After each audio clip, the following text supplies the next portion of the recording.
Hello अस्सलाम वालेकुम, उम्मीद है तमाम लोग खैरियत से होंगे। तो आज की कहानी बहुत दिलचस्प है। तो मुझे यकीन है कि अगर आप इसे गौर से सुनेंगे तो आपको बहुत मज़ा आएगा।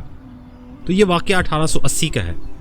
ये वाक़या 1880 में स्कॉटलैंड के एक छोटे से गांव में पेश आया और इससे सोशल साइंसेस की एक नई थ्योरी ने जन्म लिया था।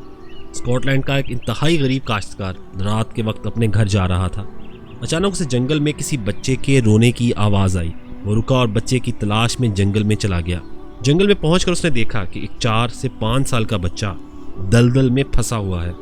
बच्चा गर्दन तक मिट्टी में दफन हो चुका था। काश्तकार ने रस्सा फेंककर बच्चे को बाहर निकाला, उसे नहलाया और उसे नहलाकर उसके घर का पता पूछा।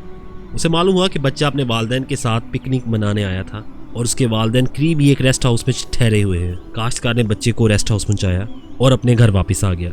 दोस्तों, अगले दिन काश्तकार के घर के सामने एक बड़ी सी बग्गी रुकी और उसमें से एक रईस शख्स नीचे उतरा।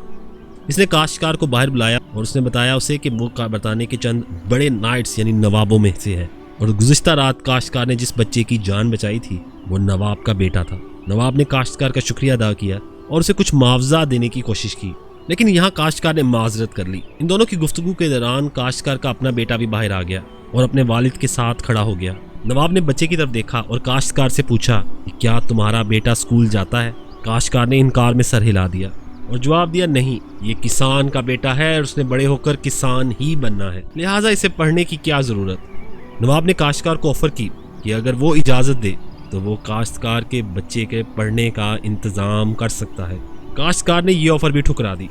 इस पर नवाब ने नाइट्स ने कहा कि इसका फ़ैसला हम बच्चे पर छोड़ते हैं और अगर बच्चे ने हाँ कर दी तो मैं इसको स्कूल में दाखिल करवा दूंगा और अगर इसने ना कर दी तो मैं अपनी ऑफ़र वापस ले लूँगा। काश्तकार मान गया।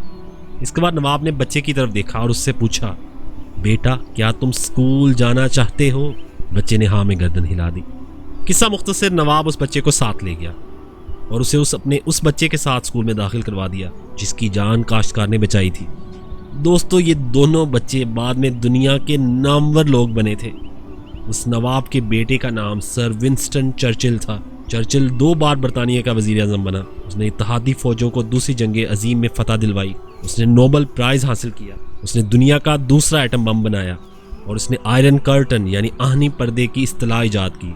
जबकि काश्तकार के बेटे का नाम सर अलेक्जेंडर फ्लेमिंग था और ये वही फ्लेमिंग है जिसने पेंसिलिन ईजाद की।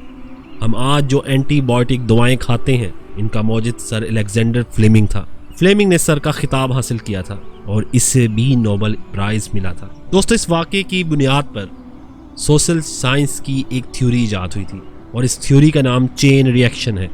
और इस थ्योरी का मतलब होता है कि हमारे हर काम से, हर छोटे बड़े काम से कोई सर अलेक्जेंडर फ्लेमिंग पैदा होता है और हमारा हर बुरा काम किसी न किसी हिटलर, किसी न किसी चंगेज़ खान और एड्स जैसी किसी न किसी बीमारी की बुनियाद बन सकता है। तो ये थी आज की कहानी, आज की बात। तो अगर आपको अच्छी लगी तो मुझे ज़रूर बताइएगा। अल्लाह हाफ़िज़।